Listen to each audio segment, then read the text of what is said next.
इस खबर के प्रायोजक हैं Lohianagar mount Carmel high school, Gyansthali high school और LMC कम्युनिकेशन। नमस्कार, आप देख रहे हैं आखिर न्यूज 24 और आपके साथ मैं हूं ज्योति। मंत्री सुरेंद्र यादव द्वारा सेना पर दिए गए बयान पर राजनीति हुई तेज। भाजपा सांसद विवेक ठाकुर ने कहा, राजद की मानसिक स्थिति खराब हो चुकी है। नेता प्रतिपक्ष सम्राट चौधरी ने कहा, महागठबंधन में नीतीश कुमार का कोई अस्तित्व नहीं।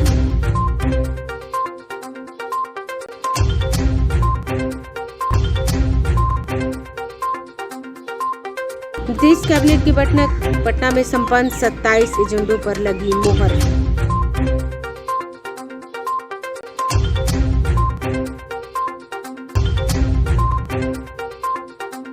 गया में 12 वर्ष बाद होमगार्ड की बहाली की प्रक्रिया हुई शुरू।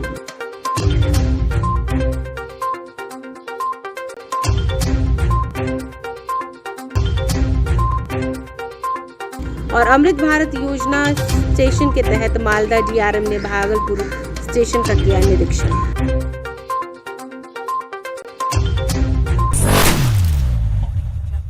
अब खबरें विस्तार से।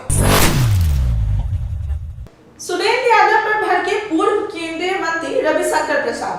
कहा, गैर जिम्मेदार मंत्री इतनी घटिया बात करते हैं। साथ ही उन्होंने तेजस्वी यादव पर भी तंज कसते हुए कहा, उन्हें शर्म आनी चाहिए कि उनके नेता कैसी घटिया बातें करते हैं और वो अब भी चुप है।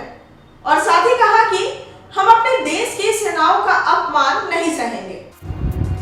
भाजपा के राज्यसभा सांसद विवेक ठाकुर ने कहा है कि कौन डरा हुआ है यह आप अच्छे से समझ सकते हैं। पूर्णिया में रैली करने से पहले महीने भर से 5 दल के लोग बैठे हुए हैं। इन लोगों को 2014 और 2019 याद करना होगा। यह लोग कोलकाता के परेड ग्राउंड में, देश में कोई विरोधी दल नहीं होगा जो उस परेड ग्राउंड में ही पहुंचा नहीं होगा। लेकिन तब भी क्या हुआ, 2014 में भी हमने प्रखंड जीत हासिल की थी और 2019 में भी हासिल की थी। यह लोग सेना के बारे में जितना सोच सकते हैं उतना ही बोल सकते हैं। इसलिए पूरे बिहार सरकार का हाल है। बिहार की क्या स्थिति आप देख सकते हैं। नीतीश कुमार से पूछना चाहिए कि उनकी सेना के बारे में क्या राय है। सभी सहयोगी पार्टी से पूछना चाहिए कि उनकी सेना के बारे में क्या राय है। इनके नेता रामचरितमानस को लेकर भी सवाल खड़े करते हैं और सहयोगी पार्टी उत्तर प्रदेश के भी नेता ने सवाल खड़े किए हैं। इनकी मानसिक स्थिति आप समझ सकते हैं। क्या अब जितना सोच सकते हैं उतना ही ना बोलेंगे, और तो वही पूरे बिहार के सरकार का हाल है। इसलिए राज जो है पूरी तरह से एकदम छितराया हुआ राज हो गया है। इस पर कार्रवाई नहीं करनी चाहिए नीतीश कुमार को। नीतीश कुमार से पूछिए क्या कहना है उनका, सेना के बारे में उनकी राय क्या है। उनके मंत्री तो ऐसा बोल रहे हैं। उनके जितने सहयोगी दल हैं उनके सबके मुखिया से पूछिए राय क्या है, ये भी तो उनसे पूछिए। ये दुर्भाग्यपूर्ण है। तभी तो सो जाके आज सेना का मनोबल जो इतना उठा है प्रधानमंत्री मोदी जी के नेतृत्व में, इसलिए लोग ये है क्योंकि पूर्व का जो इतिहास है वो तो क्या था, बॉर्डर पे आयराम गैराम की स्थिति रहती थी। चाहे वो चीन का फौज आया, आज कैंप लगाया लद्दाख में, 1.5 महीना रहा, फिर उठ के चला गया। तो जग जाहिर है, प्रमाणिक चीज़ है, आपको सब चीज़ है। मतलब आपका कहना है कि सेना मजबूत महत्वपूर्ण सवाल है। जिस वर्ड का उपयोग सुरेंद्र यादव ने किया है, निश्चित तौर पर उस वर्ड को लेकर के कड़ा प्रतिवाद हो रहा है। लेकिन सवाल यह है कि इस तरह का अनाप शनाप बयान राजद के नेता लगातार क्यों दे रहे हैं, मंत्री दे रहे हैं, नेता दे रहे हैं। तो तेजस्वी जी से पूछे ना कि क्या उनका जो है अपने पार्टी पे नियंत्रण बचा है, नहीं बचा है, उनकी राय क्या है। सेना उनके सहमति से दे रहे क्या? क्योंकि देखिए, ऐसे ही कुछ दिन पहले एक रामचरितमानस लेके उनके शिक्षा मंत्री शुरू किए, किसी ने नकारा नहीं उनके यहाँ से, तो सहमति थी। फिर यहाँ से उनके संबंधी का जो पार्टी है उत्तर प्रदेश में, वहाँ के एक मंत्री उठाए तो कहीं सहमति थी। तो एक चीज़ तो बड़ा स्पष्ट हो गया कि रामचरितमानस के बारे में इन लोग की राय क्या है। अब आप पूछिए उनसे आज कि सेना के प्रति उनकी भी भावना यही है, राय वैसी ही है। तब पता चलेगा कि भारत जोड़ो यात्रा वाले लोग जिस तरह से मनोबल गिरा रहे थे, तो ये भी उसी तरह से संलिप्त होकर जो देखते हैं भारत की सेना को, जनता माफ़ नहीं करेगी।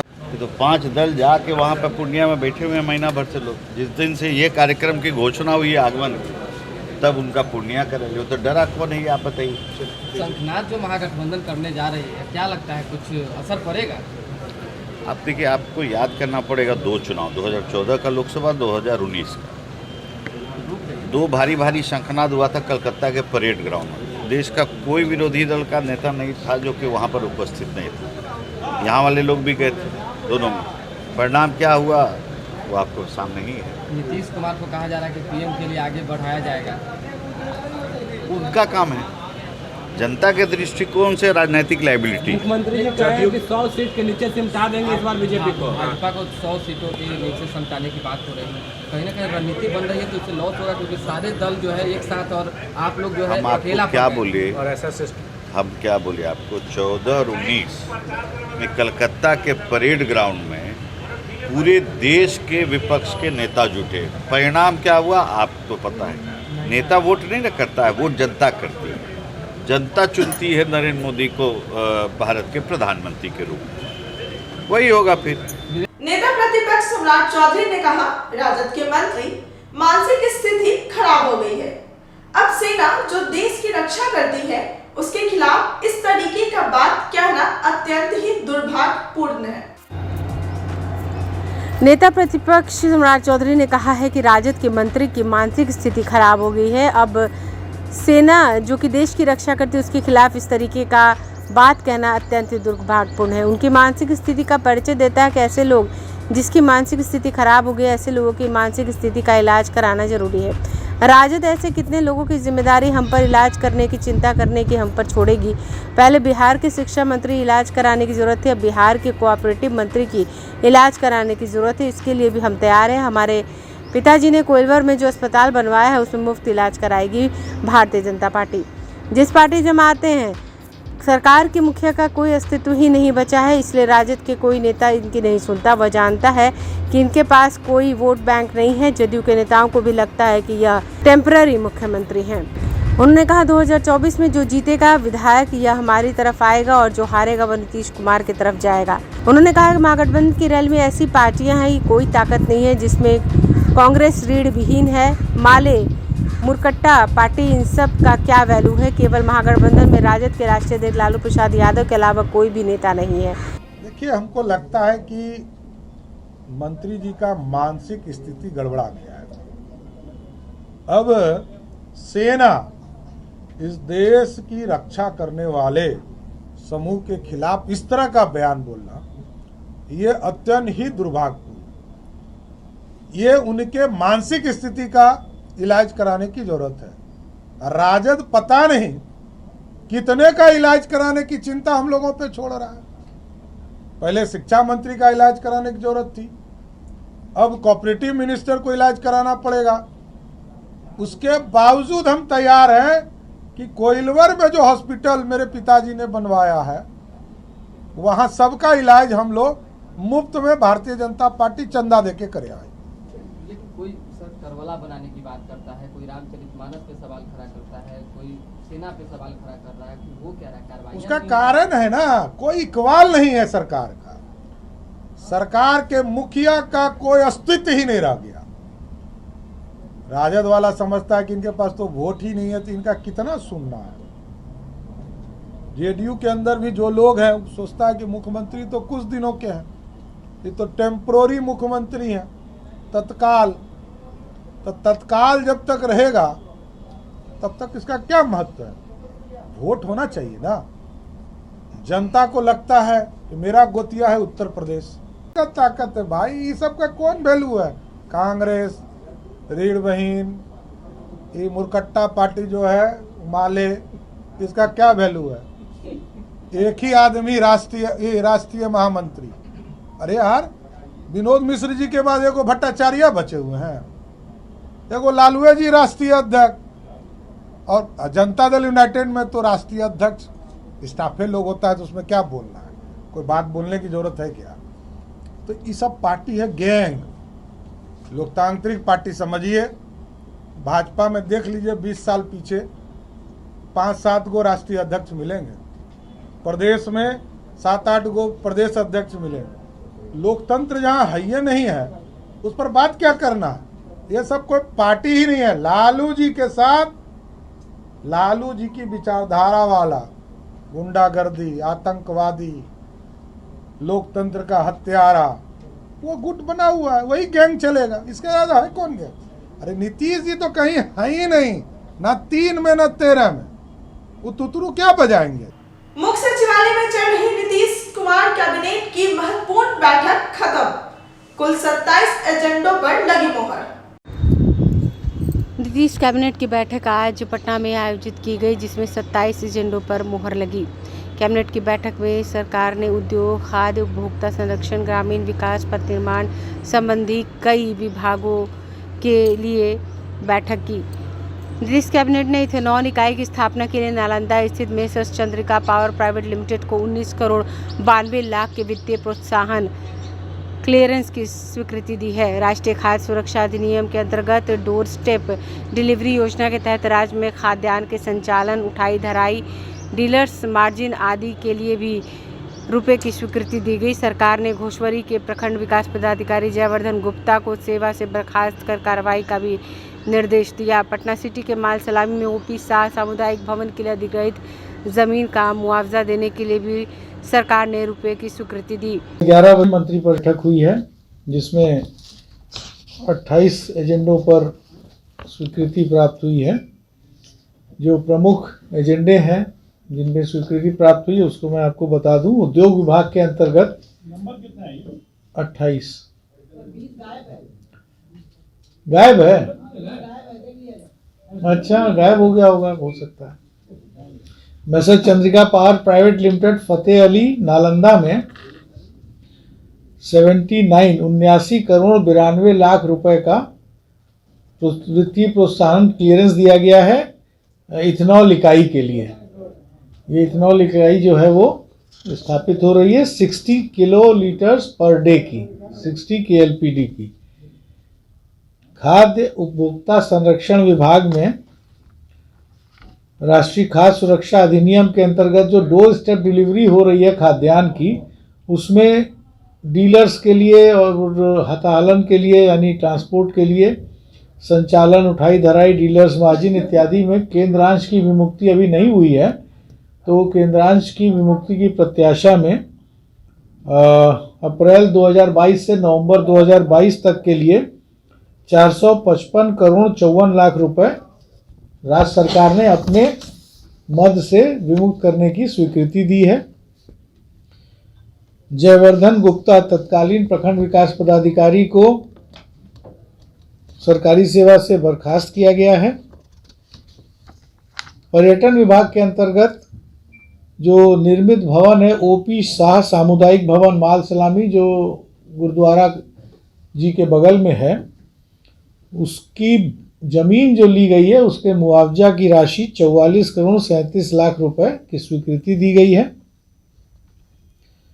पथ निर्माण विभाग में श्री उपेंद्र कुमार सिंह को सीबीआई के द्वारा दर्ज जो मुकदमा हुआ था उसमें दोषी करार दिया गया, उसके आधार पर उनको सेवा से बर्खास्त किया गया है। ये पथ निर्माण विभाग में राजगीर पथ प्रमंडल में सहायक अभियंता थे।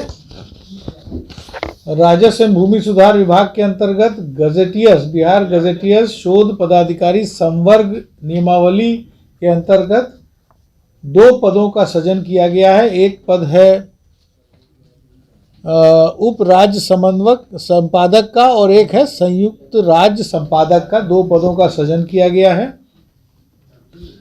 भूमि सुधार विभाग में, राजस्व एवं भूमि सुधार विभाग में NHAI को पटना गया डोभी रोड के लिए 3.7 एकड़ जमीन जो है वो निःशुल्क हस्तांतरित की गई है, रोड के चौड़ीकरण जो हो रहा है उसके लिए। विधि विभाग के अंतर्गत भोजपुर जिला में पीरो अनुमंडल न्यायालय के लिए 6 एकड़ जमीन के अधिग्रहण के लिए 49.20 करोड़ रुपए की स्वीकृति दी गई है। अभी हाल में ही आपने देखा था कि बिग जैम करके डिस्ट्रिक्ट का जो वो हुआ था, all India district level athletics प्रतियोगिता जो हुई थी, उसमें बिहार उत्कृष्ट खिलाड़ियों की सीधी नियुक्ति नियमावली 2023 को स्वीकृति दी गई है। अब जो है वो क्लास 1 के जॉब में सीधे ये एसडीओ और डीएसपी और इन सब के रैंक में उन लोग की सीधी भर्ती हो जाएगी। और अगर उनका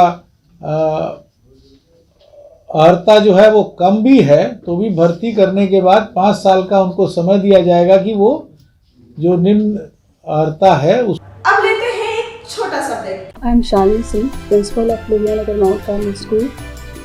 Here in our school, we give best education and good environment to our students, where they can learn well. We provide here well-equipped lab, well-equipped, well-stocked library. We have here well-trained teacher also.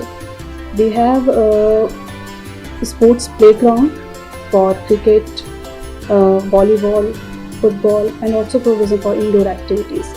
So we have here security system, information and communication technology. So we have all facilities here in our school where students feel comfortable and secure.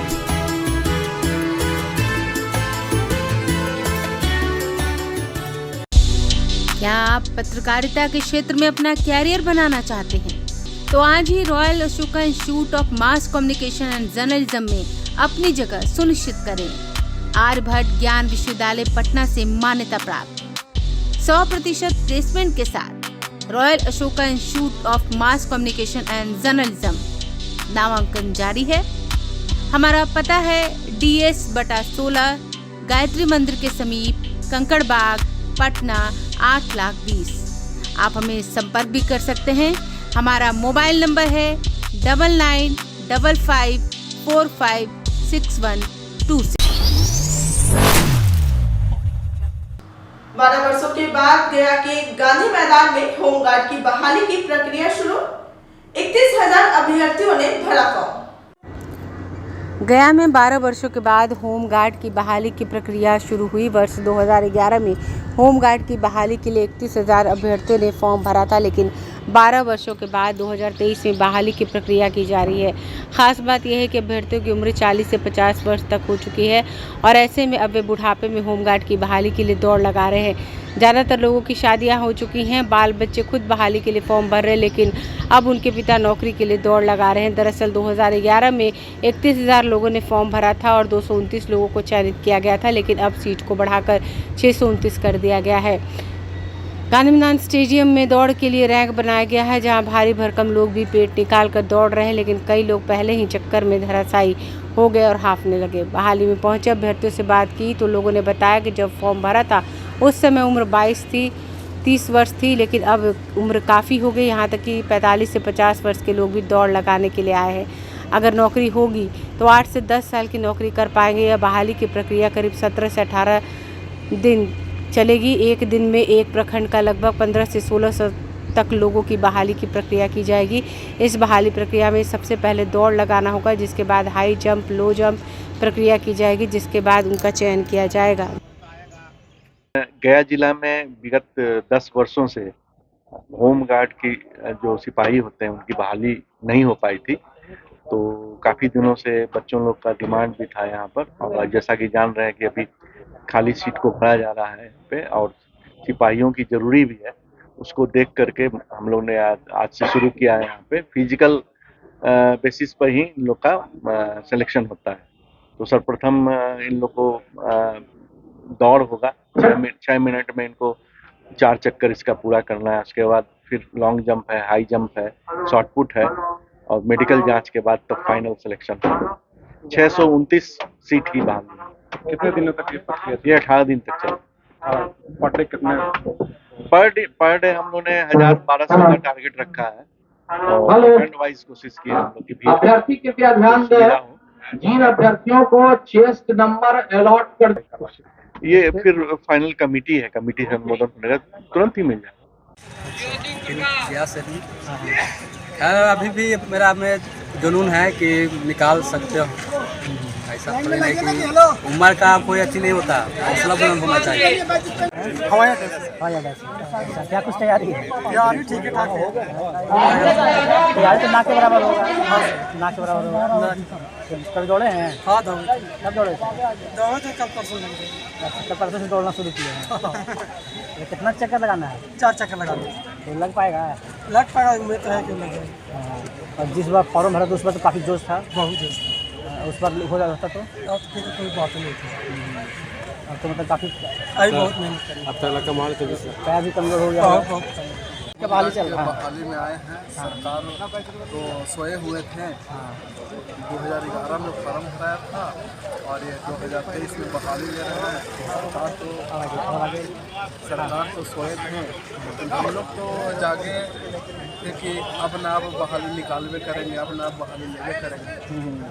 लेकिन 11 साल तक सो गए सरकार, तो हम लोग भी मेहनत छोड़ दिए। 2011 का बाद मेहनत छोड़ दिए, फिर से तैयारी करें तो 2-3 महीना में कितना मेहनत होगा। ऑटोमेटिक पेपर में दिए कि होमगार्ड का बहाली अब शुरू होगा, तो हम लोग फिर मेहनत करना स्टार्ट कर दिए।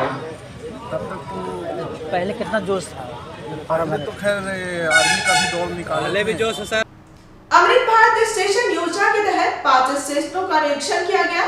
निरीक्षण के दौरान अधिकारियों ने कहा कि विश्व स्तरीय सुविधा से जल्द लैस होगा भागलपुर रेलवे स्टेशन।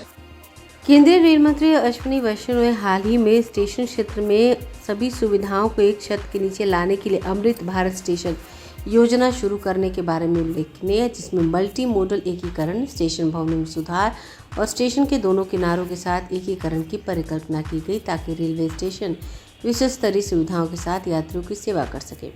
वर्तमान में ये योजना भारतीय रेलवे पर उन्नयन आधुनिकीकरण के लिए 1275 स्टेशन को कवर कर रही है। इस योजना के तहत पश्चिम बंगाल में 94, बिहार में 86 और झारखंड में 57 स्टेशन विकास के लिए निर्धारित किए गए, जिसमें से 60 स्टेशन पूर्वी रेलवे नेटवर्क में हैं। मालदा मंडल में कुल 15 स्टेशन को अमृत भारत स्टेशनों के रूप में विकसित करने के लिए चिन्हित किया गया। आज DRM मालदा विकास चौबे ने 15 स्टेशनों में से 5 स्टेशनों जमालपुर, अभयपुर, मुंगेर, सुल्तानगंज और भागलपुर स्टेशनों का निरीक्षण किया और उनके द्वारा निरीक्षण के दौरान रेलवे स्टेशन के अधिकारियों को आवश्यक दिशा निर्देश दिए गए। साथ ही उन्होंने रेलवे स्टेशनों पर होने वाले विकास कार्यों और अमृत भारत रेलवे स्टेशन योजना के तहत यात्रियों को मिलने वाली सुविधाओं में बढ़ोतरी की जानकारी दी। DRM मालदा ने स्टेशन के प्लेटफॉर्म, पार्किंग एरिया, स्टेशन परिसर सहित कॉन्कोर्स एरिया का भी गहन निरीक्षण किया और निरीक्षण के दौरान मौके पर मौजूद अधिकारियों को सुविधाएं, साफ सफाई आदि बढ़ाने के निर्देश दिए। इस अवसर पर उन्होंने कहा कि इन रेलवे स्टेशनों पर जल्द से विकास कार्य कराया जाएगा, ताकि हितधारकों और रेलवे उपयोगकर्ताओं की ज़रूरतों को पूरा किया जा सके। उन्होंने सभी श्रेणियों के स्टेशनों पर उपलब्ध कराए जाने वाले उच्च स्तरीय प्लेटफॉर्म, केंद्रीकृत पैदल पुल आदि के बारे में भी बताया। सड़कों का चौड़ीकरण, अवांछित संरचनाओं को हटाकर उचित रूप से डिज़ाइन किए गए दिशा निर्देश, बोर्ड समर्पित पैदल मार्ग, सुनियोजित पार्किंग क्षेत्रों और बेहतर प्रकाश व्यवस्था आदि द्वारा सुगम पहुंच सुनिश्चित करने के लिए स्टेशन पहुंच सड़कों में सुधार होने की भी बात की। देखिए, एक लिफ्ट, जैसा कि आपको मालूम होगा कि एक लिफ्ट ऑलरेडी 6 नंबर प्लेटफॉर्म पे हम लोगों ने लास्ट 7-8 डेज़ में चालू कर दी है और एक और लिफ्ट है जो कि बिल्कुल तैयार है। तो मुझे पूरी उम्मीद है कि अगले 7-8 दिनों में maximum first week of March में होली के पहले हम लोग वो लिफ्ट भी चालू कर देंगे। इसके अलावा रिटायरिंग रूम्स और डॉर्मेट्री का निरीक्षण हम लोगों ने किया, तो वहाँ पे भी सुधार करने के कुछ सुझाव आए सामने। डॉर्मेट्री में AC लगाने की हम लोगों ने प्लानिंग करी है। सर, CCTV को लेकर क्या कुछ करें? CCTV को लेकर के हम लोगों की तरफ से तैयारी पूरी है। अब हम लोग जो संस्था है जिसको CCTV प्रोवाइड करना है, उससे अब हम लोग फॉलो अप कर रहे हैं, ताकि अतिशीघ्र CCTV यहाँ पे उपलब्ध हो पाएगी। सर, पहले मुझे ये था कि जो भवन की तैयारी है और लाइटिंग अरेंजमेंट है, ये सब फर्नीचर वगैरह, तो वो सब अब हमारी तरफ से तैयारी पूरी हो गई। सर, 6 नंबर को प्लेटफॉर्म को सुरक्षा व्यवस्था के बारे में कुछ आपने जो देखा तो क्या? 6 नंबर पे थोड़ा सा मुझे लग रहा है कि लाइटिंग हम इम्प्रूव कर सकते हैं सुरक्षा व्यवस्था के पॉइंट ऑफ व्यू से। और जो एक्सेस हम लोगों ने बाहर से दी हुई है, तो मुझे RPF स्टाफ की अवेलेबिलिटी देखनी है और अवेलेबिलिटी देखते हुए कुछ समय के लिए अगर हम तैनात कर सकते हैं तो वो एडिशनल RPF भी तैनात करेंगे। वहाँ की साफ़ सफाई को लेकर के एक डिमांड थी कि वहाँ पे एडिशनल लेडीज़ टॉयलेट बनाया जाए, तो वो हमने निर्णय लिया है कि उसको हम लोग वहाँ पे प्रोवाइड करेंगे। उधर सर टिकट चेक नहीं होता है 6 नंबर प्लेटफॉर्म की तरफ, जैसे कोई भी बाहर से आ गया तो जनरली आदमी बगैर टिकट के भी आ जाते हैं। नहीं, देखिए टिकट चेकिंग स्टाफ की एक जनरल शॉर्टेज है, तो हमारे जो पीक टाइमिंग है उसमें तो हम लोगों का स्टाफ रहता है, कोई नॉन पीक टाइमिंग है तो हम लोग उसका सोल्यूशन कुछ निकालेंगे उस तरफ से भी। नहीं, खामियाँ नहीं दिखी, मैंने ये एक रिक्वायरमेंट मुझे बताया गया कि वहाँ पे यदि यूरिनल प्रोवाइड कर दिया जाए, तो हम लोगों ने बहुत सेंसिटिवली इस चीज़ को लिया है और हम लोगों ने निर्णय लिया है कि हम लोग उस पर काम चालू करें। सर, वो स्टेशन के पास वाला घर जो कि रेलवे स्टेशन से सटा हुआ है, उसको लेकर क्या उसका बाउंड्री पड़ेगा या कुछ क्या होगा सर उसका? इसमें हम लोगों ने कार्रवाई करी है, उसका टेक्निकल निरीक्षण वगैरह कराया है और कुछ स्टेट गवर्नमेंट के साथ इसमें कार्रवाई चल रही है हमारी जॉइंट की कि जो ट्रैक है वो सुरक्षित रहे और किसी प्रकार की अपील करना। कोई भी सर स्मगलिंग और कुछ भी हो सकता है उससे? नहीं, इसमें हम लोग ऑलरेडी हमारी नॉलेज में है, मैंने खुद वहाँ से ट्रॉली करके उस प्रॉब्लम को आइडेंटिफाई किया था और उस पर हमारे जो AEN है, ESC RTF है, ये लोग लगातार स्टेट गवर्नमेंट से टच में है कि। तो चलिए फिर से एक बार नजर डालते हैं सुर्खियों पर। मंत्री सुरेंद्र यादव द्वारा सेना पर दिए गए बयान पर राजनीति हुई तेज। भाजपा सांसद विवेक ठाकुर ने कहा, राजद की मानसिक स्थिति खराब हो चुकी है। नेता प्रतिपक्ष सम्राट चौधरी ने कहा, महागठबंधन में नीतीश कुमार का कोई अस्तित्व नहीं।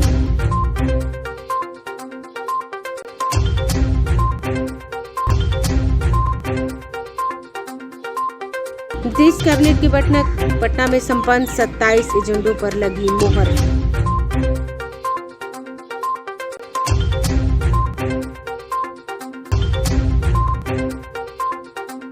गया में 12 वर्ष बाद होमगार्ड की बहाली की प्रक्रिया हुई शुरू।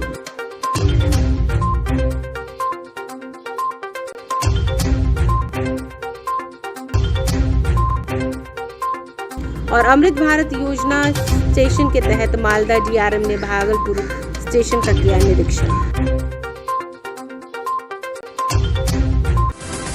अभी तक के लिए बस इतना ही। बाकी के लेटेस्ट अपडेट के लिए बने रहे हमारे चैनल आंखें न्यूज़ 24 के साथ। अब तक हमारे चैनल को लाइक और सब्सक्राइब नहीं किया है तो इसे जल्द से जल्द लाइक और सब्सक्राइब कर ले और अपना कमेंट हमारे कमेंट बॉक्स में जरूर लिखें।